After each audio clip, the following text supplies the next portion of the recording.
ನಮಸ್ಕಾರ. ನಾನು ಡಾಕ್ಟರ್ ಸಮರ್ಥ ರಾವ್, ಅಮೃತ Ayurvedic centre ಬಸವನಗುಡಿಯಲ್ಲಿ practice ಮಾಡ್ತಾ ಇರೋದು. ಹಿಂದಿನ ಸಂಚಿಕೆಯಲ್ಲಿ ಸ್ನಾನದ ಬಗ್ಗೆ ನಾವು ಸಾಕಷ್ಟು ತಿಳ್ಕೊಂಡ್ವಿ. ಈ ಸಂಚಿಕೆಯಲ್ಲಿ ಎಂಥ ಬಟ್ಟೆ ಹಾಕೊಬೇಕು ಅಂತ ತಿಳ್ಕೊಳ್ಳೋಣ. ಯೋಗ ರತ್ನಾಕರ ಗ್ರಂಥದಲ್ಲಿ ಯಾವ್ಯಾವ ಬಟ್ಟೆ ಹಾಕೊಬೇಕು, ಯಾವ್ಯಾವ ಸೀಸನ್ಸಲ್ಲಿ ಅಂತ ಹೇಳುತ್ತೆ. ಈ ಕಲರ್ಸು, ಬಟ್ಟೆ ಕಲರ್ಸು ಕೂಡ ನಮ್ಮ ದೇಹದ ದೋಷಗಳನ್ನು ಸಾಕಷ್ಟು ಇನ್ಫ್ಲುಯೆನ್ಸ್ ಮಾಡುತ್ತೆ.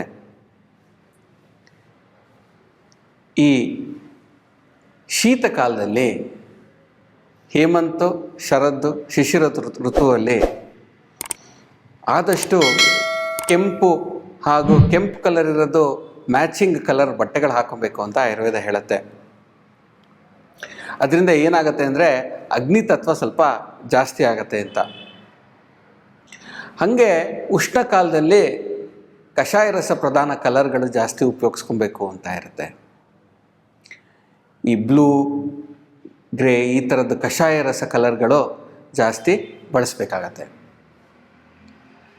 ಈ ವರ್ಷಾ ಋತುವಲ್ಲಿ, ಮಳೆಕಾಲದಲ್ಲಿ ವೈಟ್ ಬಳಸಬೇಕು ಅಂತ ಹೇಳುತ್ತೆ ಆಯುರ್ವೇದ. ಯಾತಕ್ಕಂದರೆ ಸೂರ್ಯದ ಕಿರಣಗಳು ಹಾಗೆ ಇದಾಗಿರುತ್ತೆ, ಜಾಸ್ತಿ ಆಗಿರುತ್ತೆ. ಯಾಕಂದರೆ ಗ್ರೀಷ್ಮ ಋತು ಮುಗಿದು ಇನ್ನೂ ಜೋರಾಗಿರುತ್ತೆ. ಆವಾಗ ಆ ಕಿರಣಗಳು ಎಲ್ಲ ಕ್ಲೌಡ್ಸ್ನೆಲ್ಲ ಇದು ಮಾಡಿ ಮಳೆ ಜಾಸ್ತಿ ಬರ್ತಾ ಇರುತ್ತೆ. ಅದರಿಂದ ಪ್ರೊಟೆಕ್ಷನ್ಗೆ ವೈಟ್ ಜಾಸ್ತಿ ಬಳಸಬೇಕು ಮಳೆಕಾಲದಲ್ಲಿ ಅಂತ ಆಯುರ್ವೇದ ತಿಳಿಸ್ಕೊಡುತ್ತೆ. ಬಟ್ಟೆಗಳು ಕೂಡ ಒಂದು ತೆಲುಗು ಆಯುರ್ವೇದ ಗ್ರಂಥದಲ್ಲಿ ನಾನು ಓದಿದ್ದೆ ಇದು. ಹೊಸ ಬಟ್ಟೆ ಯಾವತ್ತು ಹಾಕೊಳ್ಳೋಕೆ ಶುರು ಮಾಡ್ಕೊಬೇಕು ಅಂತ. ಈ ವಾರದಲ್ಲಿ 7 ದಿವಸ ಇದೆ. ಆ 7 ದಿವಸದಲ್ಲೂ ಒಂದೊಂದು ಗ್ರಹದ್ದು ಅಧಿಪತ್ಯ ಇದೆ. ನೀವು ಹೊಸ ಬಟ್ಟೆ ತರ್ತೀರ, ಅದು ಹಾಕೊಳ್ಳೋದ್ರಿಂದ ಏನೇನು ವೃದ್ಧಿ ಆಗತ್ತೆ ನಿಮ್ಮಲ್ಲಿ ಅಂತ. ಹೊಸ ಬಟ್ಟೆ ನೀವು ಏನಾರು ಸೋಮವಾರ ಹಾಕೊಳ್ಳೋಕೆ ಶುರು ಮಾಡಿದ್ರಿ ಅಂದರೆ ಯಾವತ್ತು ನೀವು ಆ ಬಟ್ಟೆ ಹಾಕ್ಕೊಂಡಾಗ ನೆನಿತೀರಾ ಅಂತ ಹೇಳುತ್ತೆ ಗ್ರಂಥ. ಮಳೇಲಿ ಯಾವತ್ತು ನೆನೆಯೋ ಚಾನ್ಸ್ ಜಾಸ್ತಿ ಇರುತ್ತೆ. ಸೊ ಸೋಮವಾರದ ದಿವಸ ಹೊಸ ಬಟ್ಟೆ ಹಾಕೊಳ್ಳೋಕೆ ಶುರು ಮಾಡಬೇಡಿ. ಮಂಗಳವಾರದ ದಿವಸ ನೀವೇನಾರು ಹಾಕೊಳ್ಳೋಕೆ ಶುರು ಮಾಡಿದ್ರೆ ಅಷ್ಟು ಒಳ್ಳೆಯದಲ್ಲ. ಯಾಕಂದರೆ ನೀವು ಕೋಪ ತಾಪಗಳು ಜಾಸ್ತಿ ಇರುತ್ತೆ ನಿಮ್ಮ ದೇಹದಲ್ಲಿ. ಆದಷ್ಟು ಮಂಗಳವಾರದ ದಿವಸ ಹಾಕೋಬಾರ್ದು ಅಂತ ಆ ಗ್ರಂಥ ಹೇಳುತ್ತೆ. ಬುಧವಾರದ ದಿವಸ ನೀವೇನಾರು ಹೊಸ ಬಟ್ಟೆ ಹಾಕೊಳ್ಳೋಕೆ ಶುರು ಮಾಡಿದ್ರಿ ಅಂದರೆ ಮತ್ತೆ ಆ ಬಟ್ಟೆ ಹಾಕ್ಕೊಂಡಾಗಲ್ಲ, ನಿಮಗೆ ಹಣ ವೃದ್ಧಿ ಆಗತ್ತೆ, ಅರ್ಥ ವೃದ್ಧಿ ಆಗತ್ತೆ. ನಿಮ್ಮ ದೇಹದಲ್ಲಿ ಬುದ್ಧಿ ಹಾಗೂ ಇಂಟೆಲಿಜೆನ್ಸ್, ಕ್ರಿಯೇಟಿವಿಟಿ ಹೆಚ್ಚಾಗ್ತಾ ಹೋಗುತ್ತೆ. ಸೊ ಹೊಸ ಬಟ್ಟೆ ಬುಧವಾರದ ದಿವಸ ಹಾಕ್ಕೊಂಡ್ರೆ ಇದು ಲಾಭ. ಗುರುವಾರದಲ್ಲಿ ಏನಾರು ಹೊಸ ಬಟ್ಟೆ ಹಾಕೊಳ್ಳೋಕೆ ಶುರು ಮಾಡಿದ್ರಿ ಅಂದರೆ ನಿಮ್ಮ ಕೀರ್ತಿ ಹೆಚ್ಚಾಗತ್ತೆ, ನಿಮ್ಮ ಹೆಸರು ಚೆನ್ನಾಗಾಗತ್ತೆ. ಸೊ ಗುರುವಾರದ ದಿವಸ ಹೊಸ ಬಟ್ಟೆ ಹಾಕೊಳ್ಳೋದ್ರಿಂದ ನಿಮ್ಮ ಯಶಸ್ಸು ಚೆನ್ನಾಗಾಗತ್ತೆ. ಶುಕ್ರವಾರದ ದಿವಸ ನೀವೇನಾರು ಹೊಸ ಬಟ್ಟೆ ಹಾಕೊಳ್ಳೋಕೆ ಶುರು ಮಾಡಿದ್ರಿ ಅಂದರೆ ನಿಮಗೆ ದೇವಿ ಅನುಗ್ರಹ ಚೆನ್ನಾಗಿರುತ್ತೆ. ಶಕ್ತಿ, ಅಧಿದೇವತೆ ನಿಮ್ಮನ್ನು ಯಾವತ್ತೂ ಕಾಪಾಡ್ಕೊಳ್ತಾಳೆ. ಸುಖಕ್ಕೆ ನೀವು ಶುರು ಮಾಡ್ಕೊಬೋದು. ಶನಿವಾರದ ದಿವಸ ಏನಾರು ನೀವು ಹೊಸ ಬಟ್ಟೆ ಹಾಕೊಳ್ಳೋಕೆ ಶುರು ಮಾಡಿದ್ರೆ ಅನ್ಲಕ್ಕಿ ಅಂತ ಈ ಗ್ರಂಥ ಹೇಳುತ್ತೆ. ಶನಿವಾರದ ದಿವಸ ಹೊಸ ಬಟ್ಟೆ ಹಾಕೊಬಾರ್ದು. ರವಿವಾರದ ದಿವಸನೂ ಕೂಡ ಹೊಸ ಬಟ್ಟೆ ಹಾಕೊಬಾರ್ದು. ಅದರಿಂದ ನಿಮಗೆ ತೊಂದರೆಗಳು ಸ್ವಲ್ಪ ಜಾಸ್ತಿ ಬರುತ್ತೆ ಅಂತ. ನಿಮ್ಮ ಹುಟ್ಟಿದ ವಾರದ ದಿವಸ ಕೂಡ ನೀವು ಹಾಕೊಬಹುದು. ನೀವೇನಾರೋ ಭಾನುವಾರದ ದಿವಸ ಹುಟ್ಟಿದರೆ ಅವತ್ತಿನ ದಿವಸ ನೀವು ಹೊಸ ಬಟ್ಟೆ ಹಾಕೊಬೋದು, ನಿಮಗೆ ತೊಂದರೆ ಇಲ್ಲ. ಆ ಗ್ರಹದ ಅನುಕೂಲ ಇದೆ ನಿಮಗೆ.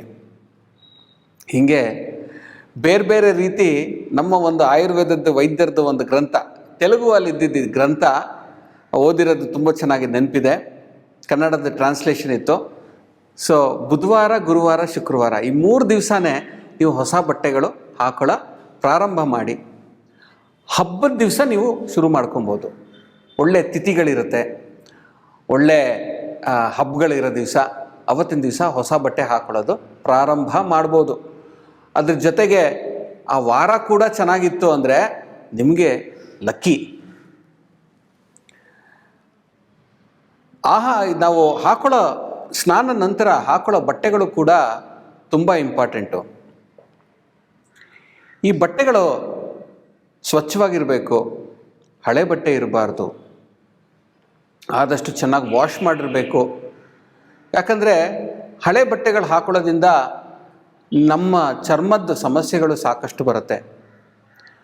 ಅದರಲ್ಲಿ ಕ್ರಿಮಿಗಳು ಇವೆಲ್ಲನೂ ಜಾಸ್ತಿ ಇರುತ್ತೆ. ಸೊ ಹಳೆ ಬಟ್ಟೆಗಳನ್ನ ಅವಾಯ್ಡ್ ಮಾಡಬೇಕು. ಯಾವಾಗಲೂ ಚೆನ್ನಾಗಿ ಒಗೆದಿರೋದು ಸ್ವಚ್ಛವಾಗಿರೋ ಬಟ್ಟೆನೇ ನಾವು ಧರಿಸ್ಬೇಕು. ಆಯುರ್ವೇದದಲ್ಲಿ ಮತ್ತೊಂದು ಹೇಳ್ತಾರೆ, ಈ ಬೇರೆ ಬೇರೆ ರೀತಿ ಸುಗಂಧಗಳು ನಾವು ತಗೊಬೇಕು ಸ್ನಾನದ ನಂತರ ಅಂತ.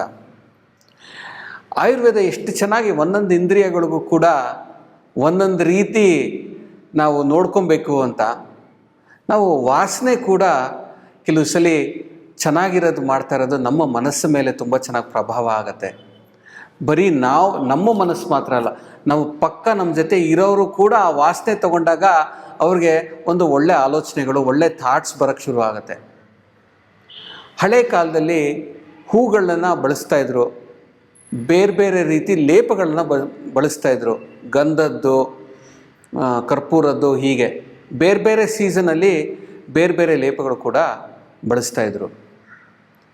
ಸೊ ಈ ಸಂಚಿಕೆಯಲ್ಲಿ ನಾನು ಹಾಕೊಳ್ಳೋ ಬಟ್ಟೆಗಳ ಬಗ್ಗೆ ನಾನು ಸ್ವಲ್ಪ ತಿಳಿಸ್ಕೊಟ್ಟೆ.